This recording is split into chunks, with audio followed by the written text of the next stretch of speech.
Ano, Teres? Nasusuka ako. Ha? Maling decision! Alright, maayong adlaw sa tanan.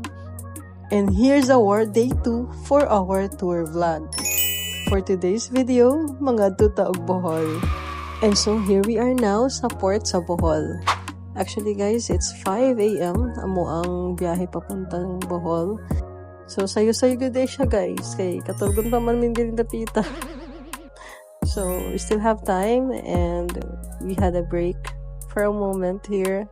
Sa mga nang nagpa-pillow ka kumay siya. O diba nice? So here we are now sa barko guys. So daghan jud ka ay diring no ba. Kinang diliingon nato nga dili gud Pinoy ba.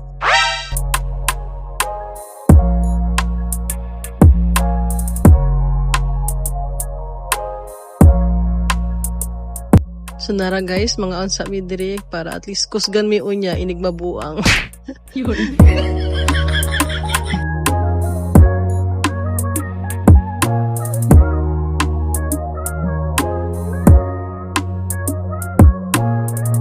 And finally, naabot na jud mig Bohol guys. Wow!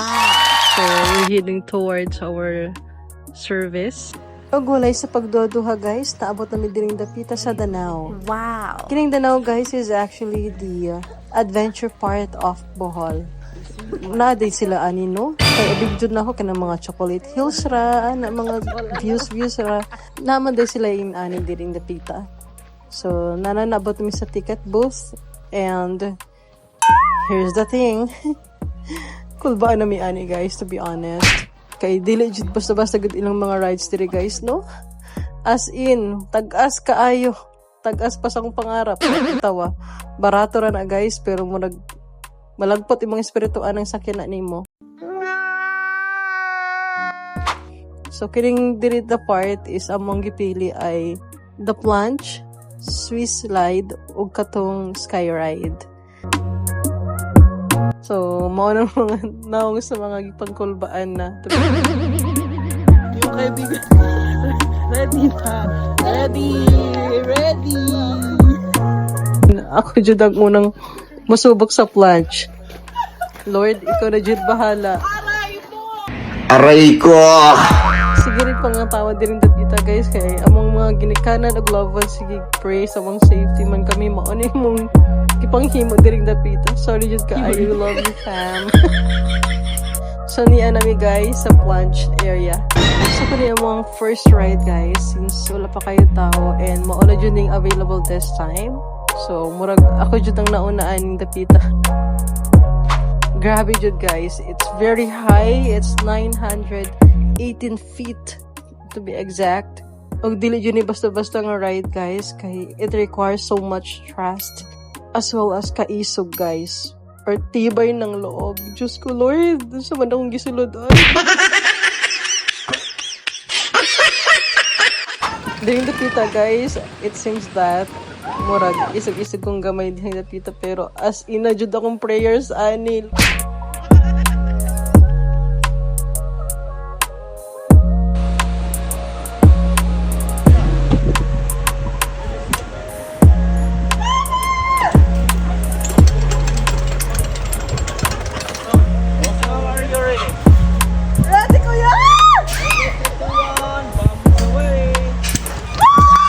Kining nga ride guys, grabe jud na siya ka-extreme. For someone who has a fear of height, grabe jud na siya ka-challenge. But I praise God kasi in my 32 years, I already conquered this fear.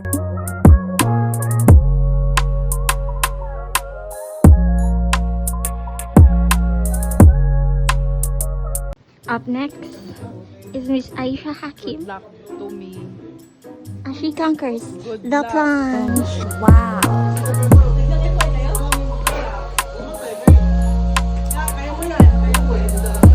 Plunge completer. So syempre, dili lang pud ako ang mutry ani. Of course, Tulumi. And the second one is actually si Ma'am Aisha. Siya ang pinaka-daredevil good sa mga guys, to be honest. Muntaw ba ya? Hadlok na kaayo na, pero sige na siya smile gyapon. she loves adventure so much. Maong, nadamay na jud mi ani guys.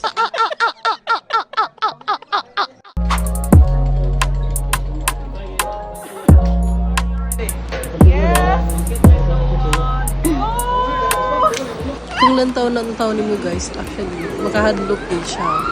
Pero as you are there na talaga sa gitna, the beauty of creation, you will really be amazed, no? Kung sa jud kanindot ang creation ni Lord. Maong mag-enjoy jud ka and you'll never regret for trying the plunge, guys. You must try kapag moadto mo Bohol, you try it. Super.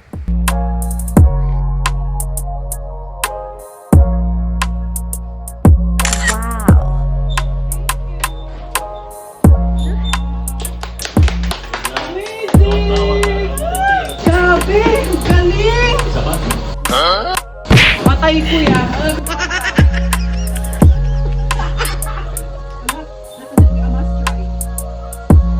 Wow. Ang galing. And the most nonchalant sa muong tulo ay si Therese. So, siya na guys ang last to try this plunge.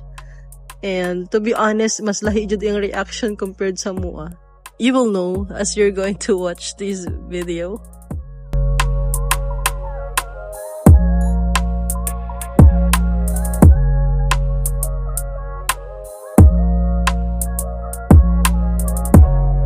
Super! Laban, Japan! To tell you guys, si Therese ang pinaka-nonchalant all throughout the plunge experience. As in, she found peace daw nga niya. Ano? Gares! Wait lang po. Kunin mo, girl!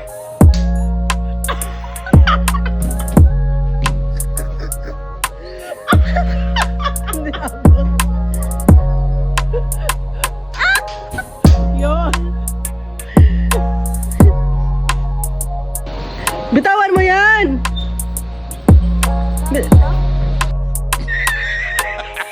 Gagi! Gagi ka!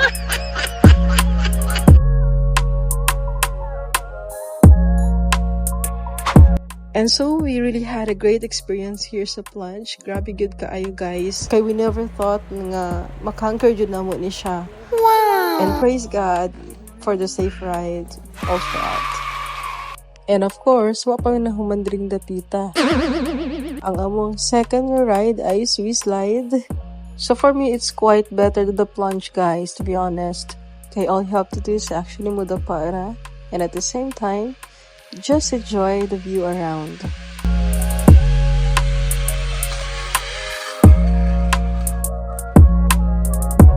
And we're down to the last ride, the sky ride. So kining ride guys is actually the most unique kay you're not wearing any harness. Wow. So maong tiwala sa sarili. O sa mga kauban na dili ka itulak ni stoplit.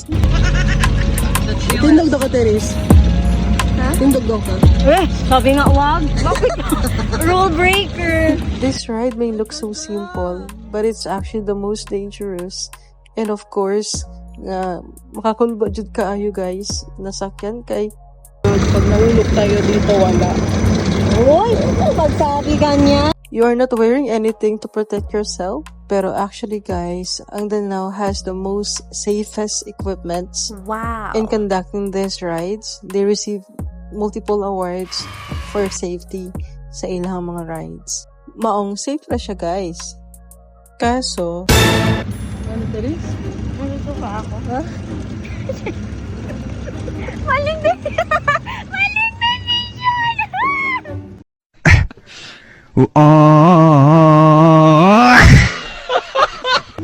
Nasusuka ako! Yan pa yung sinasabi mong chill-chill, ha? Tapos ako pa inuuna nyo sa plunge. Oo. Bibiktimahin mo kami. Bilisan po! Bilisan! Tatakot kasi siya dito kasi wala tayong harness. Mama! Gusto ko na umuwi.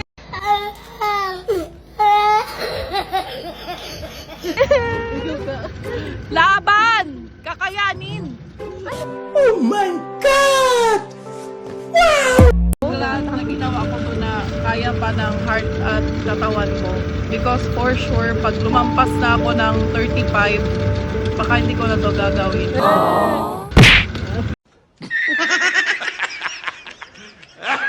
Di mo sure. Di mo sure. 40 na, andito pa din. 26 ka pa lang, pwede ka pa. Kaya ko. Wag lang, walang harness.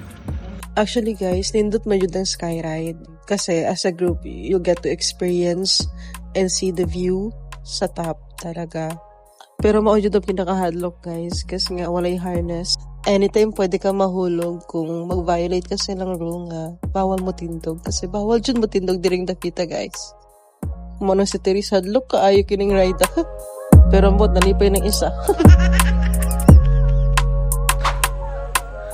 Postura ng mga babae. One more plunge. Ayoko na. Nag-ride na ito. Tama ba yung issue natin? Tama. And humanami diring dapita guys sa mga rides. Nindot kayo experience maski it's a matter of life and death. Really a must try. Pati ilang food diri sa resto lami kaayo guys sa Manako. Oh my God! Wow! So overall guys, nindot kaayo ang ilang rides diri sa Danau Adventure Park sa Bohol. Thankful kaayo mi sa ilang staff kay very accommodating kaayo. They are really skilled and well-versed in conducting the activities. Maong safe na good guys. And so guys, mo na mi sa mga adventure nga park. So maong yato na namo karon ang Chocolate Hills. So dili jud ni pwedeng dili atuan kay mao jud ni ang isa sa mga tourist spots here sa Bohol. Wow.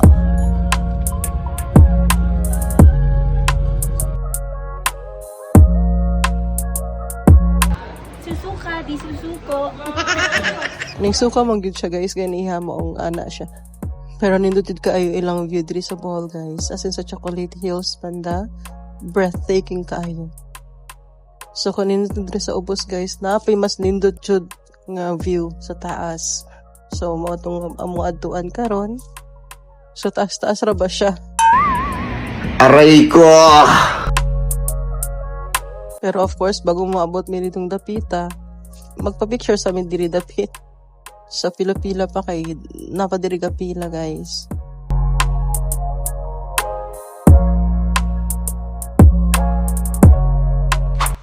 So here na mi, after magpa-picture dito, paakit na mi paadtong kuan langit. Ay dili day. Chocolate Hills. So kining dapita guys, ang pinakataas diri. So maong murag hangos ka ay pagsaka. Kinang kapoy na ganing lawas. Mas kapoy pag samutanan diri, pero worth it would guys sa taas guys. As in. O nara. O diba? Sobra breathtaking kaayo. Indot jud kaayo guys. As in mawala jud ang imong kapungot ani sa mga tao sa kalibutan. Ay, joke lang.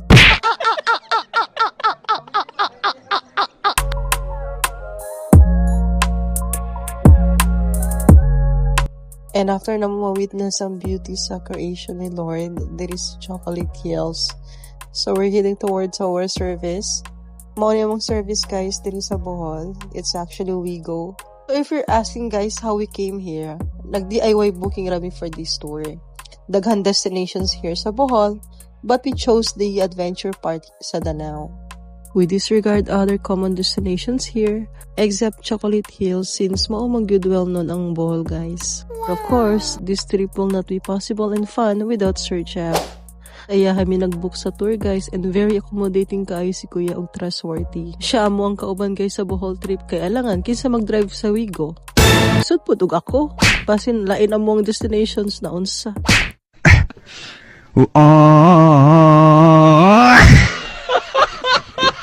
Sulit kaayo ang trip guys, maong inig you are planning to visit here sa Bohol. You can reach out Kuya Jeff here sa page niya.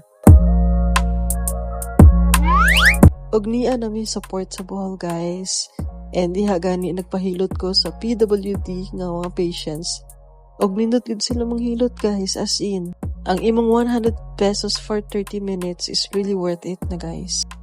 Og aside sa manghihilot guys, doon na po sila yung mga singers na pwede kang haranahon diha while waiting sa pila. And we do really love their voices guys. good thing sa Bohol no nga naa sila yung mga inani for PWD patients. It means that they are giving equal treatment sa tanan jud. And I'm so amazed really sa administration sa Bohol. Sama gyud diri sa tuwa no, like the KCC na naa gyud mga establishments na ga-accept pud sa ilaha as part of their employees. And of course nga na namin sa barko and on our way back to Cebu. So update na sa family. Ana. Pero na jud isa diha nga natulog kay nalipong sa biyahe o sa mga rides. Hello, Nak. And so guys, thank you so much for staying here with us. Until next vlog. Bye!